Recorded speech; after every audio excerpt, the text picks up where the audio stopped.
प्रिय छात्रों, आज के टॉपिक में हम शुरू करते हैं वाइस प्रेसिडेंट, उप राष्ट्रपति।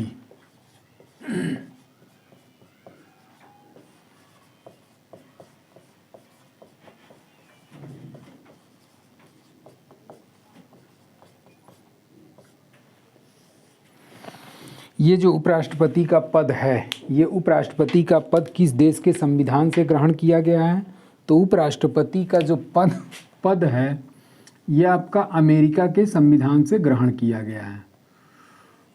अमेरिकी संविधान से ग्रहण।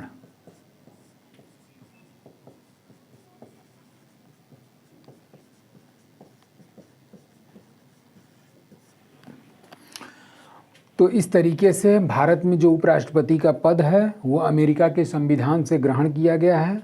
और इस उपराष्ट्रपति के पद का वर्णन किस अनुच्छेद में किया गया है? तो अनुच्छेद 63 में। और अनुच्छेद 63 में ये कहा गया है कि भारत का एक उपराष्ट्रपति होगा, मतलब भारत का एक उपराष्ट्रपति होगा।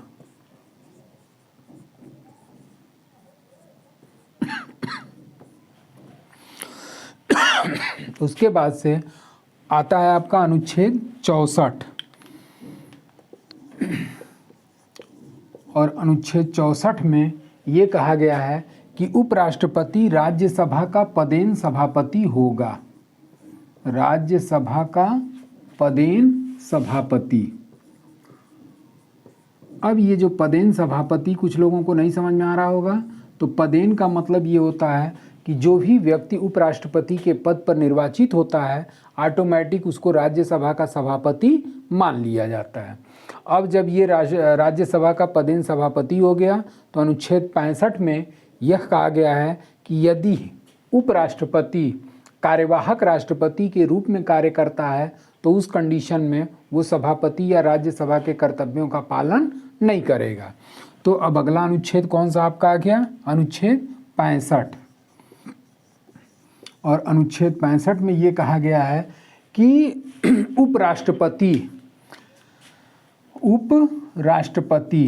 अगर कार्यवाहक राष्ट्रपति के रूप में कार्य करता है, कार्यवाहक राष्ट्रपति के रूप में कार्य करता है, तो उस कंडीशन में वह राज्यसभा के कर्तव्यों का पालन नहीं करेगा।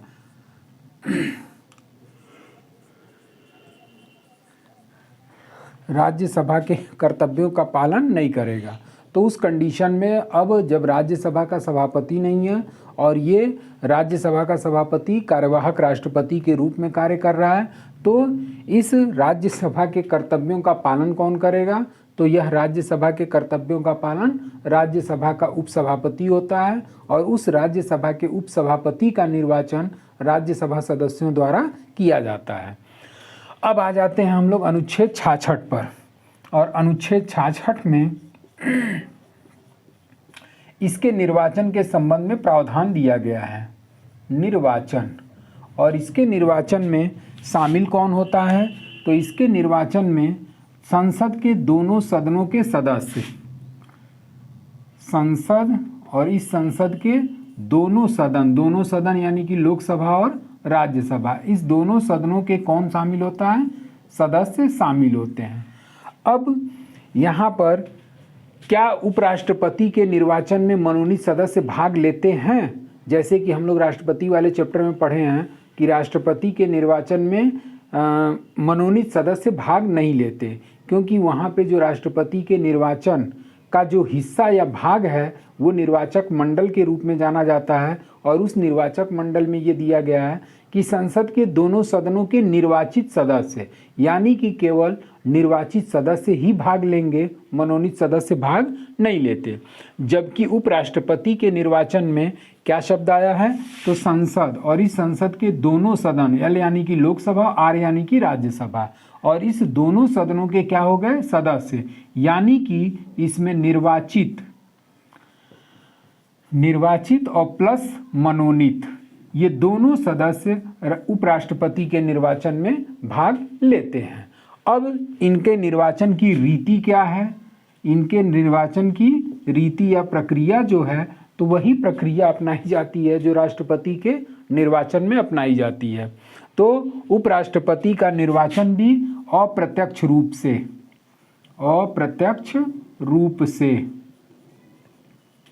आनुपातिक प्रतिनिधित्व की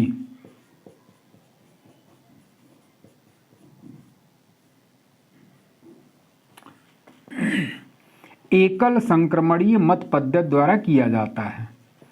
एकल संक्रमणीय मत पद्धति द्वारा। तो यही प्रक्रिया हम लोग राष्ट्रपति वाले में भी पढ़े थे कि राष्ट्रपति का निर्वाचन अप्रत्यक्ष रूप से आनुपातिक प्रतिनिधित्व की एकल संक्रमणीय मत पद्धति द्वारा किया जाता है और उसी पद्धति के अनुसार उपराष्ट्रपति का भी निर्वाचन किया जाता है। अब आते हैं अनुच्छेद 66(2) में, और अनुच्छेद 66(2) में इसकी योग्यता के संबंध में प्रावधान दिया गया है। 66(2) में किसका योग्यता, मतलब उपराष्ट्रपति पद के उम्मीदवार के लिए क्या योग्यता होनी चाहिए। तो सेम वही योग्यता है जो कि आपका राष्ट्रपति में दिया गया है, जिसमें हम लोग पढ़े थे कि भारत का नागरिक हो, उसकी आयु 35 वर्ष से कम न हो और वह किसी लाभ के पद पर आसीन न हो। तो इस तरीके से उपराष्ट्रपति में भी योग्यता 66(2) में 66 के खंड 2 में दिया गया है, जिसमें वह भारत का नागरिक हो, वह उसकी आयु 35 वर्ष से कम न हो तथा वह किसी लाभ के पद पर आसीन न हो। तो सेम योग्यता आपका राष्ट्रपति वाला है। अब अगली हेडिंग जो आ जाती है वो उपराष्ट्रपति का कार्यकाल। उपराष्ट्रपति का कार्यकाल, और ये उपराष्ट्रपति का जो कार्यकाल है ये दिया गया है आपका अनुच्छेद 67 में। और कार्यकाल में ये है कि उपराष्ट्रपति 5 वर्ष तक अपने पद पर बना रहेगा और इस 5 वर्ष के पूर्व वह अपना त्यागपत्र देगा। और वो त्यागपत्र किसको देगा, तो ये अपना त्यागपत्र राष्ट्रपति को देगा, राष्ट्रपति को देगा। तो इस तरीके से उपराष्ट्रपति का कार्यकाल अनुच्छेद 67 के अंतर्गत, और उपराष्ट्रपति पद धारण करने की तिथि से 5 वर्ष तक अपने पद पर बना रहेगा और इस अवधि के पूर्व वह अपना त्यागपत्र राष्ट्रपति को प्रदान करेगा। और इस 5 वर्ष के पूर्व उसे हटाया भी जा सकता है। तो इस हटाए जाने का जो प्रस्ताव है, वो हटाए जाने का प्रस्ताव कहाँ पर लाया जाएगा, तो ये हटाए जाने का प्रस्ताव राज्यसभा में लाया जाएगा और लोकसभा की भी सहमति होनी आवश्यक है। तो इस तरीके से आपका ये हो गया। अब आते हैं इसका शपथ, उपराष्ट्रपति का शपथ। और ये जो उपराष्ट्रपति के शपथ के संबंध में प्रावधान है, ये उपराष्ट्रपति के शपथ का प्रावधान अनुच्छेद 68 में दिया गया है, अनुच्छेद 68। और ये उपराष्ट्रपति जो है अपना शपथ पद ग्रहण करने के पूर्व अपना शपथ किसके समक्ष लेगा, तो राष्ट्रपति के समक्ष लेगा। अब ये जो अनुच्छेद 68 है, और क्या अनुच्छेद 68 में इसके शपथ का प्रारूप दिया गया है, जैसे कि अनुसूची वगैरह में ये है कि संविधान की अनुसूची 3 में पदाधिकारियों के शपथ का उल्लेख किया गया है, लेकिन राष्ट्रपति, उपराष्ट्रपति और राज्यपाल, ये 3 ऐसे पदाधिकारी हैं जिनके शपथ का उल्लेख अनुसूची 3 में वर्णित नहीं है, बल्कि इनके शपथ का जो प्रारूप है, शपथ का प्रारूप, ये इनके शपथ का प्रारूप जो है अनुसूची 3 में न होकर के अनुच्छेद के अंतर्गत ही वर्णित है, अनुच्छेद में ही वर्णित। तो इस तरीके से राष्ट्रपति, उपराष्ट्रपति और राज्यपाल, ये 3 ऐसे पदाधिकारी हैं जिनके शपथ का उल्लेख अनुसूची 3 में वर्णित न होकर के इनके शपथ का उल्लेख उसी अनुच्छेद में किया गया है। अब आते हैं वेतन, और इनके वेतन का जो वर्णन है वो वेतन का वर्णन अनुच्छेद 97 में किया गया है, अनुच्छेद 97। और ये अनुच्छेद 97 में जो वर्णन किया गया है, इसमें ये कहा गया है कि उपराष्ट्रपति जो है वो अपना वेतन उपराष्ट्रपति के रूप में नहीं ग्रहण करता, बल्कि वह राज्यसभा के सभापति के रूप में प्राप्त करता है। तो इनका वेतन जो है वो ये किस रूप में प्राप्त करता है, तो राज्यसभा के सभापति के रूप में, राज्यसभा के सभापति के रूप में प्राप्त करता है। उपराष्ट्रपति के पद के लिए ये वेतन प्राप्त नहीं करता, सभापति के रूप में प्राप्त। और वर्तमान में जो उपराष्ट्रपति का वेतन है वो आपका वेतन 4 लाख रुपए प्रति माह है। अब जब ये वेतन प्राप्त करेगा या 5 साल का कार्यकाल रहेगा तो ये सेवानिवृत्त भी होगा, और जब सेवानिवृत्त होगा तो ये अपने वेतन का 50% पेंशन के रूप में प्राप्त करेगा। और ये जो पेंशन संबंधी प्रावधान है, ये पेंशन संबंधी प्रावधान 1997 के बाद स्थापित किया गया था। 1997 के बाद, मतलब 1997 के पहले इनके पेंशन का प्रावधान नहीं था, और 1997 से उपराष्ट्रपति के पेंशन का प्रावधान प्रस्तुत किया गया। और वो अपना पेंशन किस रूप में प्राप्त करेगा, तो अंतिम वेतन का 50% वो पेंशन के रूप में मरते दम तक वो प्राप्त करता रहेगा। अब आते हैं कि उपराष्ट्रपति के अधिकार एवं कर्तव्य।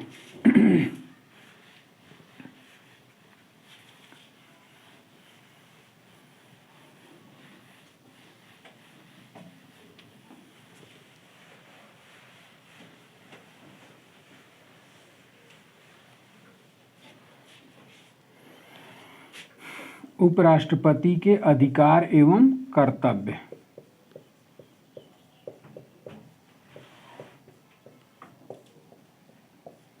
तो उपराष्ट्रपति के अधिकार एवं कर्तव्य में राज्यसभा के जितने भी कार्य होते हैं या फिर राज्यसभा की कार्यवाही संचालित करता है, राज्यसभा की कार्यवाही का संचालन करना, कार्यवाही का संचालन करता है।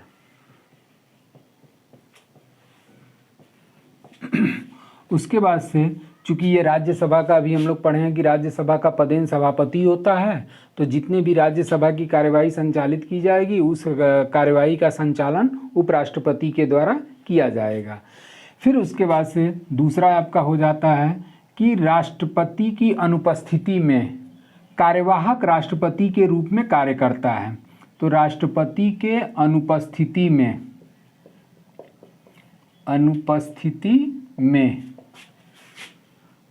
कार्यवाहक राष्ट्रपति के रूप में कार्य करेगा, कार्यवाहक राष्ट्रपति के रूप में कार्य।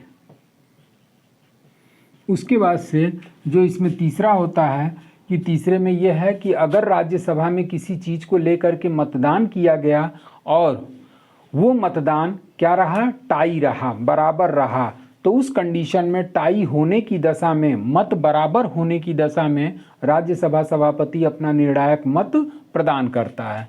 तो मत बराबर होने की दशा में, और मत बराबर कहाँ पर हो रहा है, तो राज्यसभा में, तो मत बराबर होने की दशा में, होने की दशा में क्या करेगा, अपना निर्णायक मत प्रदान करेगा, निर्णायक मत देगा। जैसे कि जब हम लोग संसद पढ़ेंगे तो उस संसद में भी आपका एक सदन है लोकसभा, और उस लोकसभा का मुखिया या प्रधान लोकसभा अध्यक्ष कहलाता है। तो लोकसभा अध्यक्ष भी जनरल वोटिंग नहीं करता है। जब लोकसभा में किसी बात को लेकर के मतदान किया जाता है और मतदान क्या हो गया, टाई हो गया, तब उस कंडीशन में लोकसभा अध्यक्ष अपना निर्णायक मत देगा, और जिसको वो अपना मत दे दिया वो पार्टी जीत गई या वो व्यक्ति जीत गया। तो उसी तरीके से राज्यसभा का सभापति भी अपना निर्णायक मत प्रदान करता है। उसके बाद से आपका, तो इस तरीके से ये 3 प्रमुख इसके कर्तव्य हो गए, ज़्यादा इसकी कोई विशेष कार्य नहीं है। अब यहाँ पर आगे हम लोग देखते हैं कि उपराष्ट्रपति में कौन कौन से उपराष्ट्रपति हैं जो अब तक उपराष्ट्रपति के पद पर कार्य कर चुके हैं। तो भारत के उपराष्ट्रपतियों का क्रम जो है वो आपको ट्रिक के माध्यम से मैं बता देता हूँ। तो उपराष्ट्रपति का जो ट्रिक है वो है आपका उपराष्ट्रपति का क्रम। और ये जो उपराष्ट्रपति के का क्रम है उसका ट्रिक है राधा जा गिरी, राधा जा गिरी, गोभी के खेत में, गोभी के खेत में, बेशक नारायण, बेशक नारायण, कृष्ण पधारे, कृष्ण पधारे, भैरव भैया, भैरव भैया हामिद और वेंकैया के दरबार में, हामिद और वेंकैया के दरबार में।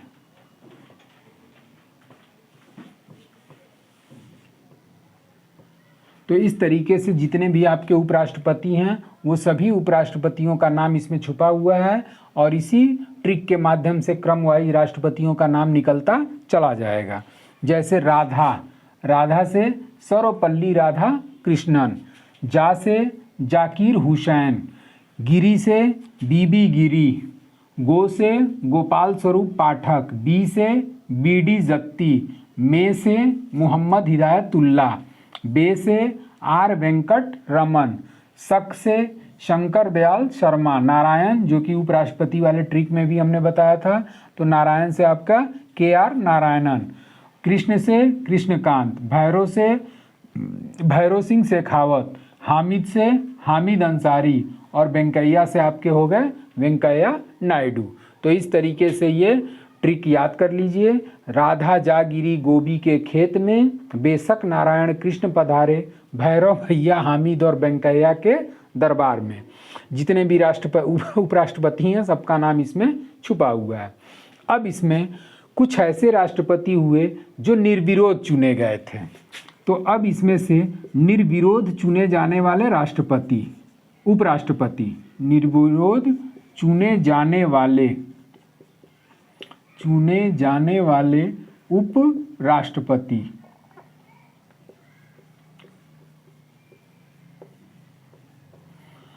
तो निर्विरोध चुने जाने वाले उपराष्ट्रपति हैं सर्वपल्ली राधाकृष्णन। पहले आपके व्यक्ति हैं राधा कृष्णन जो कि आपके भारत के प्रथम उपराष्ट्रपति बने थे। अगर यही चीज़ पूछ दिया जाए कि भारत का नहीं, राज्यसभा का प्रथम सभापति कौन हुआ, तो राज्यसभा का प्रथम सभापति कौन हो जाएगा? राधा कृष्णन। क्योंकि अभी हम लोग शुरू में ही बताए हैं या पढ़े हैं कि उपराष्ट्रपति राज्यसभा का पदेन सभापति होता है। तो राज्यसभा का प्रथम सभापति राधा कृष्णन जो निर्विरोध चुने गए थे। उसके बाद से दूसरे इसमें आ जाते हैं मोहम्मद हिदायतुल्ला। मोहम्मद हिदायतुल्ला हिदायतुल्ला। और ये मोहम्मद हिदायतुल्ला जो हैं ये निर्विरोध चुने गए थे और ये मोहम्मद हिदायतुल्ला एकमात्र व्यक्ति हैं जो कार्यवाहक राष्ट्रपति के रूप में कार्य किए थे। मतलब ये सुप्रीम कोर्ट के चीफ जस्टिस थे, मुख्य न्यायाधीश के रूप में कार्यरत थे और उस समय राष्ट्रपति की मृत्यु हो गई और जो उपराष्ट्रपति के पद पर था वो अपने उपराष्ट्रपति के पद से इस्तीफा दे दिया और राष्ट्रपति का चुनाव लड़ने चले गए और उनकी जगह पे अब दोनों पद क्या हो गया? खाली हो गया। राष्ट्रपति का भी खाली हो गया और उपराष्ट्रपति का भी खाली हो गया। तो जब राष्ट्रपति और उपराष्ट्रपति दोनों का पद रिक्त होता है तो उस कंडीशन में सर्वोच्च न्यायालय का मुख्य न्यायाधीश कार्यवाहक राष्ट्रपति के रूप में कार्य करता है। तो ये एक ऐसे व्यक्ति हैं जो राष्ट्रपति, उपराष्ट्रपति और सर्वोच्च न्यायालय के मुख्य न्यायाधीश के रूप में भी कार्यरत रह चुके हैं और ये निर्विरोध उपराष्ट्रपति चुने गए थे। उसके बाद से जो तीसरा नाम आता है वो है डॉक्टर शंकर दयाल शर्मा। शंकर दयाल शर्मा। ये तीन ऐसे व्यक्ति हैं जो निर्विरोध निर्वाचित हुए थे, इनके खिलाफ कोई खड़ा नहीं हुआ। फिर उसके बाद से अगला पॉइंट इसमें से निकल जाता है कि ऐसा उपराष्ट्रपति जिनकी मृत्यु कार्यकाल के दौरान हुई। तो इसमें से मात्र एक व्यक्ति हैं जिनकी मृत्यु कार्यकाल के दौरान हुई थी और वो व्यक्ति कौन है? कृष्णकांत। और कृष्णकांत ऐसे उपराष्ट्रपति हैं जिनकी मृत्यु कार्यकाल के दौरान हुई थी, और कोई ऐसा इसमें उपराष्ट्रपति नहीं है जिनकी मृत्यु कार्यकाल के दौरान हुई। उसके बाद से आपका उपराष्ट्रपति, उसके बाद से उपराष्ट्रपति, ऐसे उपराष्ट्रपति जो राष्ट्रपति के पद पर भी कार्य किए, ऐसे उपराष्ट्रपति जो राष्ट्रपति के पद पर भी काम किए, राष्ट्रपति पद पर कार्य किया। तो अब इसमें अगर आप चाहें तो पीछे वाला जो हमने बताया था राष्ट्रपति के संबंध में, उस राष्ट्रपति से इसको टैली करा सकते हैं कि कौन कौन उपराष्ट्रपति थे जो राष्ट्रपति के पद पर कार्य किए थे। तो एक आपके हो जाएंगे राधा, राधा यानी कि राधा कृष्णन। उसके बाद से जा से जाकिर हुसैन, गिरी से बीबी गिरी। उसके बाद से आपके बे से वेंकट रमन, शक से शंकर दयाल शर्मा, नारायण से KR नारायणन। इस तरीके से 1 2 3, उसके बाद से 4 5 6 लोग ऐसे हैं जो उपराष्ट्रपति के बाद से राष्ट्रपति पद पर आसीन हुए।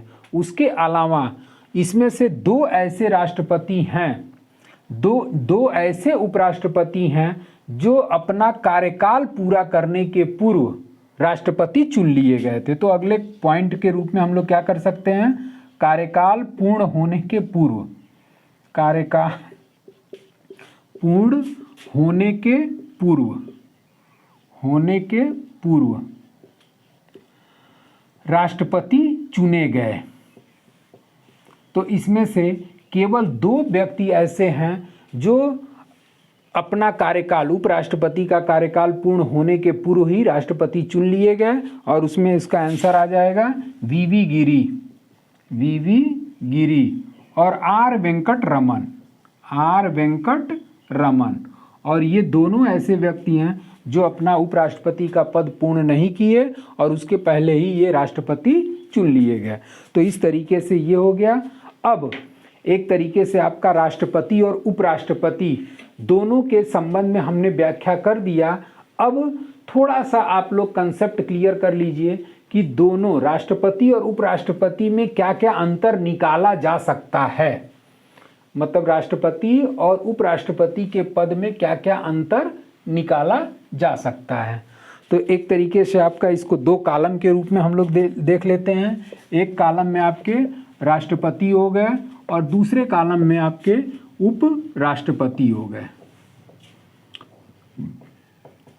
और इन दोनों पदों में अंतर क्या क्या निकाला जा सकता है। तो अब राष्ट्रपति के संबंध में अगर वेतन के संबंध में देखा जाए तो राष्ट्रपति का वेतन कितना है, तो 5 लाख रुपए प्रति माह है, 5 लाख रुपए प्रति माह। अब जब इनका 5 लाख है तो इनके वेतन की तुलना की जाए तो इनका वेतन कितना है, तो वो है 4 लाख रुपए प्रति माह। उसके बाद से एक अंतर तो ये निकल गया। दूसरा अंतर ये निकालते हैं कि प्रस्तावक और अनुमोदक, मतलब राष्ट्रपति के उम्मीदवार के लिए कितने प्रस्तावक और कितने अनुमोदक होने चाहिए। तो इनके प्रस्तावक की संख्या 50 और अनुमोदक की संख्या भी 50 होनी चाहिए, जो संसद के किसी सदन के द्वारा, किसी सदस्यों के द्वारा किया जाना चाहिए।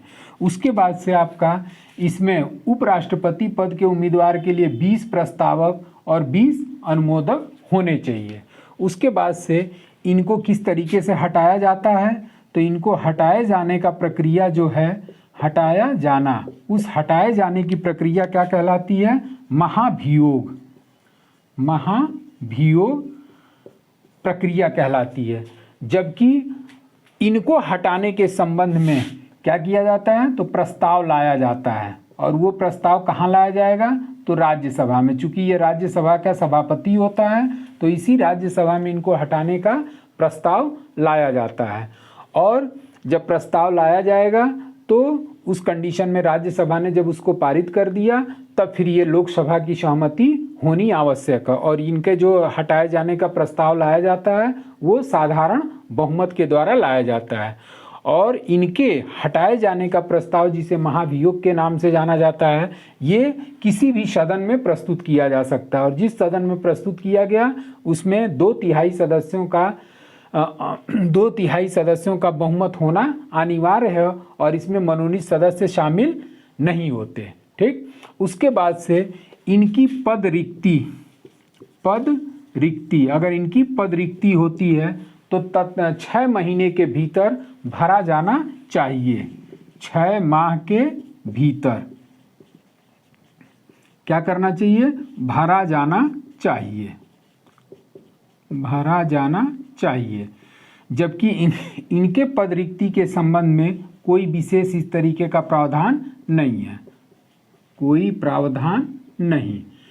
प्रावधान इसलिए नहीं है क्योंकि ये राज्यसभा के सभापति के रूप में कार्य करता है, और जब राज्यसभा के सभापति नहीं रहा तो उसके जगह पे एक अल्टरनेट व्यवस्था दी गई है। जो राज्यसभा का उपसभापति होता है वो राज्यसभा की कार्यवाही को संचालित करता है।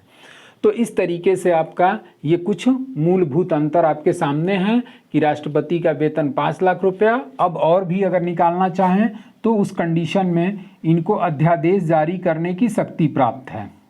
अध्यादेश जारी करने की शक्ति, जबकि इनको अध्यादेश जारी करने की शक्ति नहीं प्राप्त है। तो इस तरीके से आपके ये कुछ मूलभूत अंतर हैं जो राष्ट्रपति और उपराष्ट्रपति के संबंध में हमने बता दिया। तो इस तरीके से उपराष्ट्रपति का मुख्य अनुच्छेद आपका समाप्त हुआ।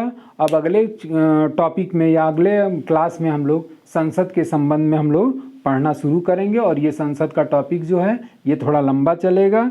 इस वजह से जितना है उतना आप लोग पहले इसको तैयार कर लें। अब कोशिश हमारी ये भी रहेगी कि हर टॉपिक पे या हर चैप्टर वाइज क्वेश्चन आंसर के रूप में आपको रिवीजन करा सकूं। जैसे कि अभी राष्ट्रपति वाला हमने क्वेश्चन आंसर के रूप में रिवीजन कराया। उसके बाद से कुछ शुरुआत दौर के चैप्टर जो हैं, जैसे कि आपका संघ एवं राज्य क्षेत्र, जिसका वर्णन संविधान के भाग 1 के अनुच्छेद 1 से 4 तक में है, उस पर कुछ क्वेश्चन आंसर के रूप में मैं प्रैक्टिस करा दूंगा। उसके बाद से मूल अधिकार पे करा दूंगा।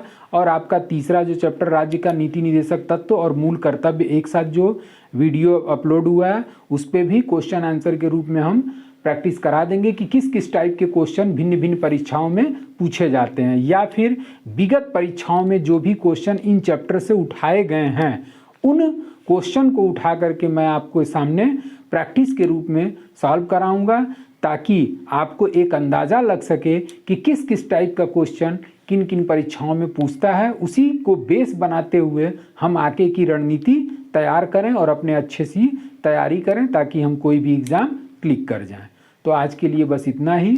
Thank you so much.